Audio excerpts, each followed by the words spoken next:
I'm Anna, and welcome. So, you think you want to visit New Orleans? Interesting choice. You put Paris in a swamp and that's New Orleans in a nutshell, baby. New Orleans has such a special, odd place in my heart. I lived and worked there for a hot minute, so I feel like I've got somewhat of a local's perspective, and I then moved next door to Houston, where I've taken countless trips back to visit, showing friends and family around. So I feel like I've got the tourist thing down too. So with that being said, in this video, I want to share my insider info and advice with you and go over the following to basically create the ultimate New Orleans travel guide that has everything you need to know to make the most of your trip and your time there too. So if any of that interests you, stick it out with me. Now, just jumping back quickly, I did say odd, because I believe there is nowhere comparable. New Orleans is its own bizarro parallel world that feels kind of separate to the rest of the US. You know, this in Nolans means the same as this does in America. New Orleans is in America. You're in America. Barely, baby, barely. New Orleans is its own bag, Jack. It's known as being one of the wildest party cities with the terrible reputation of being, debaucherous, dangerous, and dirty. And, well, it is all of those things. Unlike the Vegases of the world, it also has this strange juxtaposition of also having one of the richest, most unique cultures of anywhere in the world. From the architecture, to the people, to the food, to the supernatural, New Orleans is the definition of a melting pot. It's a Creole Cajun mix with a whole lot of Spanish, African, and French influences, with a really unique and formidable art, music, and food scene. The food. You have to have all the food there. But I'm getting ahead of myself. First, let's jump into when you should go. Anytime. Honestly, just like Vegas, this city never sleeps. It's for sure crazier on weekends and breaks, but it doesn't get that cold there, and there'll pretty much be people out on any given night. But if you are looking to see it at its craziest, go during Mardi Gras, Jazz Fest, Spring Break, 4th of July, New Year's Eve. Having experienced it though, put Mardi Gras on your bucket list.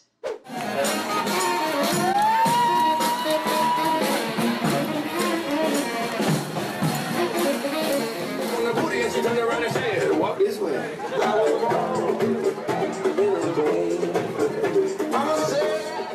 How long should you stay? Look, if you love art, music, or history, chances are you'll want to stay there months. But if you're just going to get a taste of it, or going for, let's face it, the reason 90% of tourists go there, to let loose and only remember spots from the trip, I'd say you could pack everything in 2 nights and 3 days, or do it comfortably in 3 nights.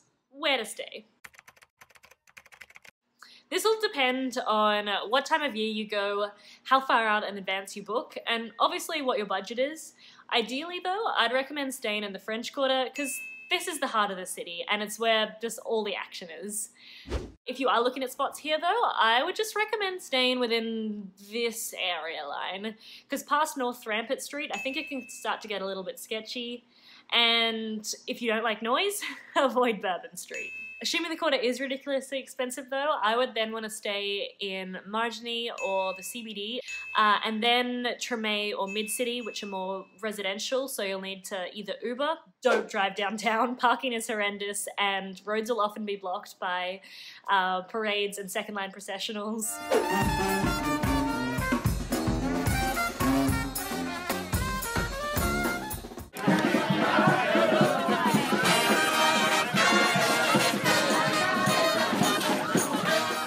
Or ride the trolley. And I'd actually suggest riding the trolley to anyone as like an iconic New Orleans thing. But yeah, just keep in mind that going in those outer suburbs will cut into your trip time and get expensive if you're taking late night Ubers. So, now that you've got your place, what do? No matter what vibe you're looking for out of your NOLA trip, I'd suggest starting the day by just exploring the French Quarter.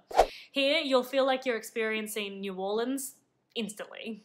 Now, if you don't know, in New Orleans, you can drink anywhere at any time. Literally. It's legal to drink on the streets there as long as you use a plastic cup, a to-go cup. If you're partial to drinking on vacation at all, this is something you've got to try. So hit up your closest bar, buy your drink of choice. I'd personally suggest start by easing in with something like a mimosa, but your trip, your choice. So buy whatever, tip it in a to-go cup, and just start walking. Real quick before I go on, for those of you looking for a more civilized option, I'd suggest maybe spending the morning perusing art galleries in the French Quarter and on Magazine Street, then maybe renting a car and driving up to one of the plantations.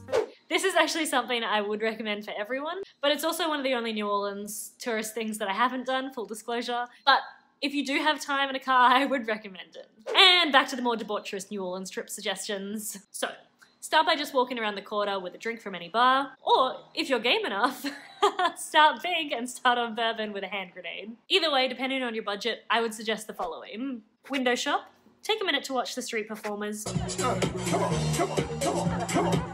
Just be aware that any more than a minute and they'll start to push for tips. Definitely walk around Jackson Square. Maybe get your fortune told, have a portrait done there. Visit Hotel Monteleone. Super haunted. Someone thinks it's full and nothing happened, and Go to get a voquerie at the Carousel Bar there. Get beignets at Café Du Monde, although this is also an amazing late night option as they're open 24/7 and there'll be way less lines. Walk through the French Market, get a Bloody Mary there. And as I touched on earlier, New Orleans is famous for the supernatural. So get your voodoo vampire taste at any or all of my favourite shops. The Voodoo Museum, Marie Laval's Voodoo Shop, Boutique du Vampire, and Voodoo Authentica. These are all also great spots to get your fortune told. They're just a little pricier. And for food, in my opinion, you can't leave New Orleans without having char-grilled oysters, gumbo, and fried chicken. So here are my favourite spots for those. You're welcome. And into nighttime. In my opinion, you should start your night in one of two ways. You want a ghost tour around the French Quarter. Atrocities beyond one's imagination.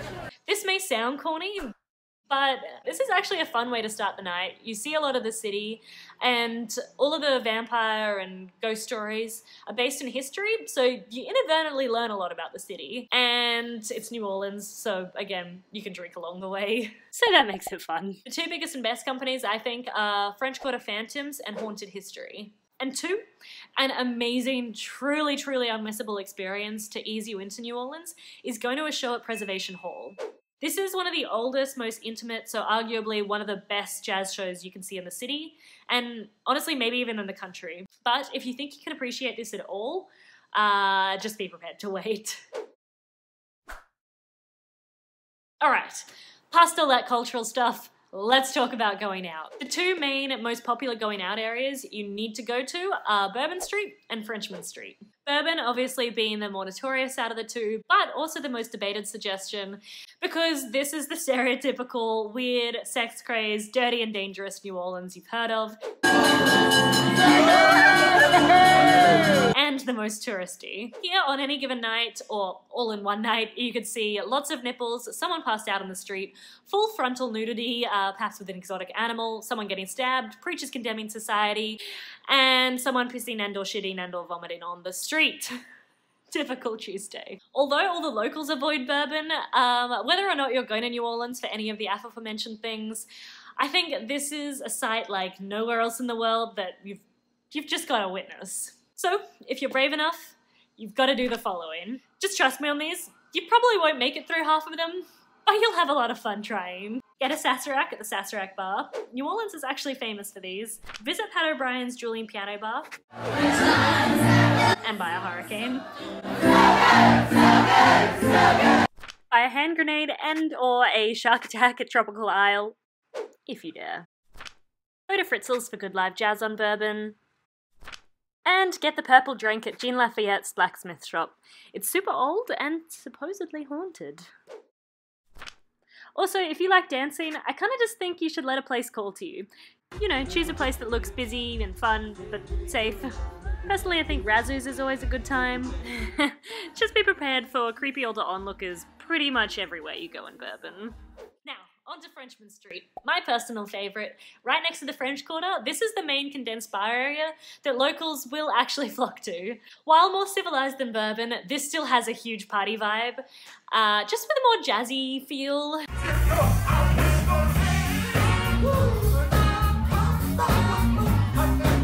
Pretty much all the bars will have live music after 10 p.m. And one of my favourite things about Frenchman Street is the fact that it'll occasionally break out into spontaneous block parties where everybody gets into it.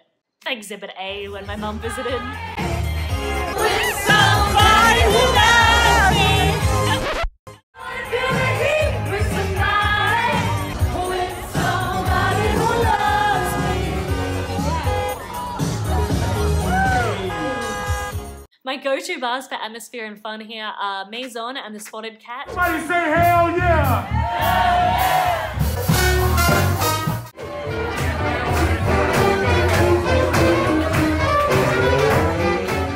And you have to end your night with a gator dog at Dat Dog. Oh, and if you want to do more than dance and drink here, stumble through the art market. Pretty cool.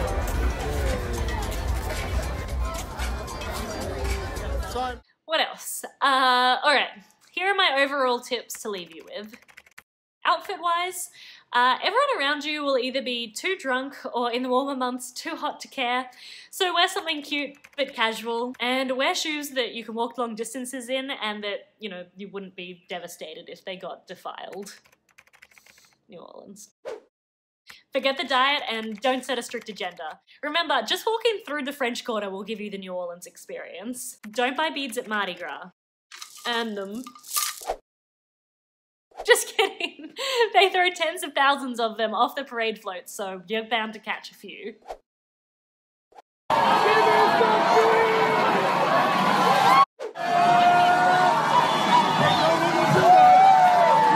And just remember, a large majority of people you'll see will either be weirdos, sex freaks, vagrants, or drunk tourists, or all of the above. So just like any other major tourist city, things can escalate quickly and get dangerous. So definitely watch your pockets and don't go down dark paths at night. But on the same hand, don't hide in your hotel room or be the fun police. Just accept Bourbon for what it is. Authentic New Orleans magic, baby. And enjoy the crazy, fun, blurry NOLA ride while you're on it.